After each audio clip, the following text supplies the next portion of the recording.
You're in the middle of a lovely, calm literacy lesson. Most children are writing quietly, except one. He's wriggling in his seat like he's sat on a cactus, tapping his pencil like it's a drumstick, and humming just loud enough to make the girl next to him give you that "make it stop" look. You wonder, do I let it go, redirect it?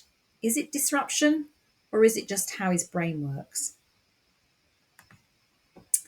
In this video, we'll look at how to spot when movement, noise, and fidgeting are helping a child with ADHD and when they're tipping into disruption. You'll learn how to support self regulation without constantly telling them to sit still and be quiet, because we know how that ends. Here are 5 ways to achieve this. 1. Learn the difference between a tool and a distraction. Movement and fidgeting often help children with ADHD focus. So, a stress ball, squeezing in the hand, not thrown in the air, wobble cushion, or tapping their leg can be useful tools. But if the movement or sound is pulling attention away from learning for them or others, it's time to gently redirect. 2. Set boundaries before it becomes a problem. If a child uses a fidget toy, agree when and how it can be used. For example, this is for your desk, not the air, or quiet hands, not clapping. Clear, kind boundaries help the child keep the tool that helps them rather than losing it in a moment of distraction. 3. Offer movement breaks before they explode. If you notice a child getting restless, build in quick movement, carrying the register, delivering something to the office, even just stretching at their desk. Preemptive movement gives their body what it craves before it disrupts learning. And you can also build in movement breaks like the one you can see in the image there.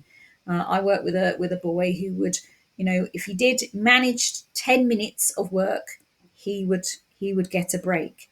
It was it was hard work because he wanted to play basketball in the hall, and sometimes the hall wasn't available, so we'd go out on the playground. So it was hard work, but it really did help him to sort of come back into class and focus for a bit longer. 4. Use redirect rather than reprimand. If the child is humming, for instance, instead of shh, try, can you use your quiet voice while you finish that sentence? It keeps things calm, avoids shame, and preserves relationships. Now, it has to be said here, you do need a cooperative teacher. It can be tricky. I have worked in situations where the teacher could not stand any extra noise. And so working with a boy with ADHD in that classroom was extremely tricky, I have to say. 5. Make it a class thing, not a spotlight thing. So use whole class movement moments, brain breaks, stretch routines, or standing reading time. So a child with ADHD doesn't always feel singled out for needing to move. And make a note if you notice improvements for other students when this happens. Now, obviously, again, this definitely is something you'll need agreement from the teacher and it needs to be planned in advance. If you've got a teacher who appreciates that, most young children need some kind of movement. They can't sit still for, maybe an hour or so. All children need to move, and I'm very much for a classroom that caters for everyone in lots of different ways, so that you don't single kids out. Because the children with ADHD only stand out because our classrooms are so static. Not that just isn't natural for young children, but that's my opinion, and you obviously need to get agreement with your teacher. Agreement with your teacher first and foremost, because two adults singing from the same hymn sheet need to be seen by the children. That helps them feel safe. And your mindset tip. So here's how to shift your perspective if you are finding this tricky. Movement and noise aren't the problem. Unmanaged movement and noise are. So manage movement rather than suppressing it. And that's why if you plan movement into the day and you get used to doing that, it can work really well.